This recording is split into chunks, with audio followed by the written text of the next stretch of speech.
আহি আছিলোঁ ৰাস্তাতে হবছটো ভাঙি পেলাই চকাটো ওলাই গৈছিল। মানুহৰ কিবা হৈছে নেকি? নাই নাই নাই, কাৰো একো হোৱা নাই। ক'ৰ পৰা আহি আছিলে? গুৱাহাটীৰ পৰা। গোলাঘাট যাব। হয়, আকস্মিকভাৱে হ'ল। সকলো ঠিকে আছে? চব ঠিকে আছে।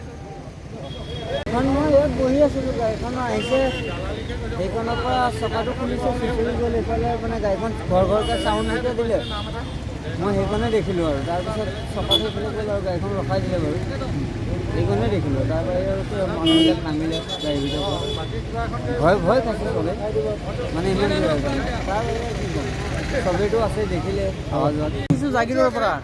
ক'ত যাবা? এই কানাইঘাট যাম। কি হৈছিলে গাড়ীখনৰ? গাড়ীখন চকাটো খুলি এইফালে গুচি গ'ল। মানুহৰ কিবা হৈছে নেকি? মানুহৰ একো হোৱা নাই। গাড়ীখন বেছি স্পীডত আছিল নেকি? স্পীডত নহয়, গাড়ীখন চুলত আহিলে। ক'ত যাব গাড়ীখন গম পোৱা নে? গাড়ীখন যাব গোলাঘাট, আহিছে গুৱাহাটীৰ পৰা।